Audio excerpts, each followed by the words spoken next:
Corey. This is Troy. And this is Nightmare Playgrounds.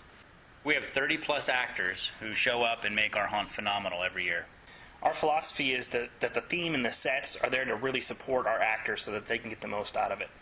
We do a build out of our garage. It's a 20 by 20 foot garage, 400 square feet. We got to add some nice elements to it this year. We have some really well-made drop panels. They're great conceal.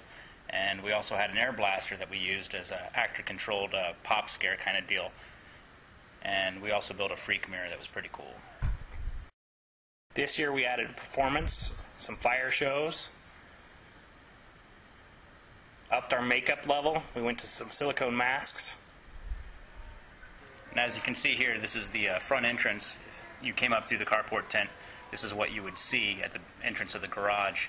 That wall there forces you to the right, and there's an open space to the left that forces you to look and try to see if there's something there. That allows the actor inside the cage here, it's built out of PVC pipe and lumber, to do a pretty good scare on people. As you can see, the actors on the ground changed the viewer's line of sight. They really made the most of this so they could get that lunge up effect and really get people knocked back into the wall behind them. Thematically, we also put a pallet on the back of it that was all boarded up so it looked like they'd broken out once before. This is the drop panel that we mentioned before. If you notice, there's no need for a frame or anything around it. It is one plane, so all we have to do is paint this thing, and nobody sees it until the last minute. In the back of the haunt, we had a scene with a knife thrower and his assistant. And as the tots would move past the knife thrower, the assistant would trigger an air cannon that would hit them from behind and make them feel like the knife had gone right past them. Again, in this scene, the actors are really what made this thing work. And the scene could change depending on what response they were getting. This is the black light hall. It's a small little maze that we set up, a couple of turns with some airbrushed features on the walls. It looked pretty nice, but it was distracting enough that they didn't notice when they came around that we had a second drop panel. We had a lot of really good scares here. Now you're coming up to the freak mirror.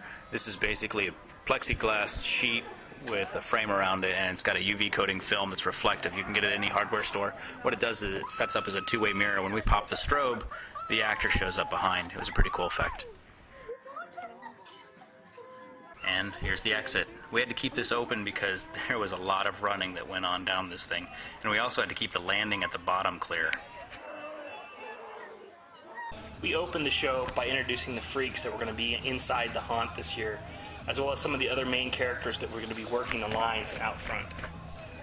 This let the people know that our show was starting and it was time to get in line. We made the ringmaster silent. She couldn't talk at all, and she's normally a talkative person, so that was a really good acting job on her part. In the midway, we had set up some twisted games for people to come and participate in.